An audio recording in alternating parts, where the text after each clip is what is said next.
But an experiment is not a public opinion poll.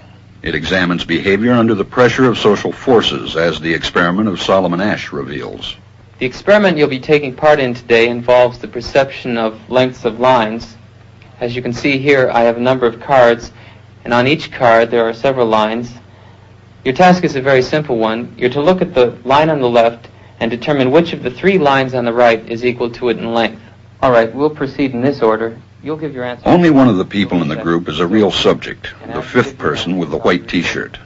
The others are confederates of the experimenter and have been told to give wrong answers on some of the trials. The experiment begins uneventfully as subjects give their judgments. 2, 2, 2, 2, 2, 3, 3, 3, 3. But on the third trial, something happens. 2, 2, 2, 2, 2. The subject denies the evidence of his own eyes and yields to group influence. Asch found subjects went along with the group on 37% of the critical trials. But he found through interviews that they went along with the group for different reasons. 1. 1. They must be right. There are 4 of them and 1 of me. 1. This subject's yielding is based on a distortion of his judgment. He genuinely believes that the group is correct. 1. 1. 1. 2. 1.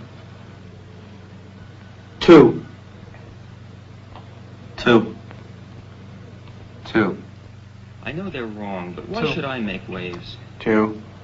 In this case, the subject knows he is right, but goes along to avoid the discomfort of disagreeing with the group. Here, the distortion is at the level of his response. 2. 2. 2. 2. In the previous experiment, the naive subject stood alone against the group. In this variation, Asch gave the naive subject a partner, here seated in the third position, who also gives the correct response. 1. 1. 2. 1. 2. With a partner, yielding drops to only 5% of the critical trials compared to 37% without a partner. Although subjects report warmth and good feeling toward the partner, they typically deny that he played a role in their own independence.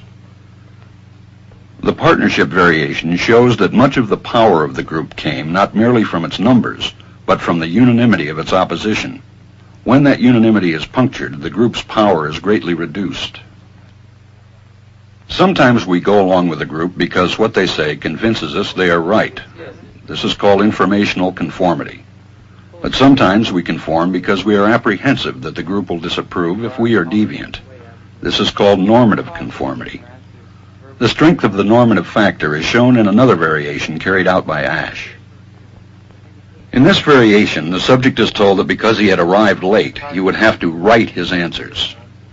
Subjects in this private response experiment are exposed to the same amount of misleading information as other subjects, but they are immune from any possible criticism by the group. 1. 1. 1. And this enormously reduces the pressure to conform. Conformity drops by 2/3. Asch's experiment is a classic. It reveals how people will deny what they see and submit to group pressure. It allows us not only to observe conformity, but to study the conditions that increase or reduce its occurrence.